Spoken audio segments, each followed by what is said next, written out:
ओम सूर्याय नमः। दोस्तों, आप सभी का मेरे इस यूट्यूब चैनल में हार्दिक स्वागत है। रविवार का दिन भगवान सूर्य नारायण को समर्पित है और ज्योतिष के अनुसार 9 ग्रहों में सूर्य देव को राजा माना गया है, जिनकी साधना आराधना करने से कुंडली के सभी दोष भी दूर होते हैं। कुंडली में यदि सूर्य मजबूत अवस्था में हो तो व्यक्ति को समाज में खूब मान सम्मान सुख समृद्धि मिलती है। और रविवार के दिन व्रत भी किया जाता है, जिसमें कि नमक रहित भोजन भोजन करना होता है और इसके साथ साथ व्रत कथा भी सुनी जाती है। तो आज की इस वीडियो में मैं आपको रविवार की व्रत कथा का रसपान कराने जा रही हूँ। तो चलिए वीडियो शुरू करते हैं। प्राचीन काल में एक नगर में एक वृद्धा यानी कि एक बुढ़िया माई रहती थी। उनका नियम था कि वह हर रविवार घर आंगन गोबर से लीपकर भोजन तैयार करती और सूर्य देव को भोग लगाकर ये हमेशा भोजन किया करती थी। ऐसा व्रत करने से उसका घर ने एक प्रकार के धन धान्य से पूर्ण था। श्री हरि जी की कृपा से घर में किसी प्रकार का कोई भी विघ्न या कोई भी दुख नहीं था। सब प्रकार से घर में आनंद रहता था। इस तरह कुछ दिन बीत जाने पर उसकी एक पड़ोसन जिसको की गाय का जिसकी गाय का गोबर वह वृद्ध लाया करती थी, विचार करने लगे कि यह वृद्धा हमेशा ही मेरी गौ का गोबर ले जाती है, इसलिए अपनी गौ को घर के भीतर ही बांधने लगे। वृद्धा को गोबर ना मिलने से रविवार के दिन अपने घर को ना लीप सकी, इसलिए उसने ना तो भोजन बनाया ना ही भगवान को भोग लगाया तथा स्वयं भी उसने भोजन नहीं किया। इस प्रकार उसने निराहार व्रत किया। रात्रि हो गई और वह भूखी ही सो गई।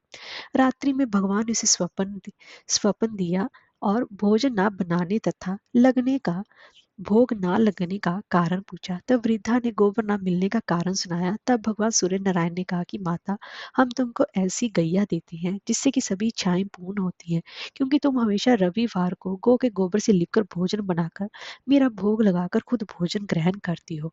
इससे मैं खुश होकर तुमको वरदान देता हूँ। निर्धन को धन और 5 स्त्रियों को पुत्र देकर दुखों को दूर करता हूँ तथा अंत समय में मैं मोक्ष देता हूँ।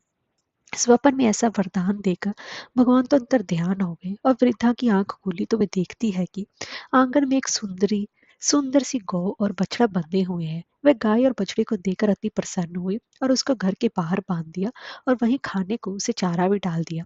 जब उसकी पड़ोसन वृद्धा ने घर के बाहर एक अति सुंदर गौ और बछड़े को देखा तो वह क्रोध के कारण उसका हृदय जल उठा और उसने देखा कि गाय ने सोने का गोबर किया है, तो वह उस गाय का गोबर ले गई और अपनी गाय का गोबर उसकी जगह रख गई। मैं नित्य प्रति ऐसा ही करती थी और सीधी सादी वृद्धा को इस बात की कोई भी खबर नहीं होने दी। तब सर्वव्यापी ईश्वर ने सोचा कि ये चालाक पड़ोसन के कर्म से वृद्धा ठगी जा रही है, तो ईश्वर ने संध्या के समय अपनी माया से बड़े जोर की आंधी तेज चला दी। वृद्धा ने आंधी के भय से अपनी गैया को घर के भीतर बांध दिया। प्रातःकाल जब वृद्धा ने देखा कि गौ माता ने सोने का गोबर दिया है, तो उसके आश्चर्य की कोई भी सीमा नहीं रही और वह प्रतिदिन गौ को घर के भीतर ही अब बांधने लगी। उधर पड़ोसन ने देखा कि बुढ़िया अब गैया को घर के भीतर बांधने लगी है और उसका सोने का गोबर उठाने का अब दाम नहीं चल रहा है, तो वो ईर्ष्या और भी जलन से वे जल उठी और कुछ उपाय न देख पड़ोसन ने उस देश के राजा की सभा में जाकर कहा कि महाराज, मेरे पड़ोस में एक वृद्धा के पास ऐसी गऊ है जो आप जैसे राजाओं के ही योग्य है। वह नित्य सोने का गोबर देती है। आप उसे सोने से प्रजा का पालन करिए। वह वृद्धा इतने सोने का क्या करेगी? राजा ने ये बात सुनकर अपने दूतों को वृद्धा के घर से गऊ लाने की आज्ञा दी। वृद्धा प्रातः ईश्वर का भोग लगा भोजन ग्रहण करने जा ही रही थी कि राजा के कर्मचारी गैया को खोलकर ले गए।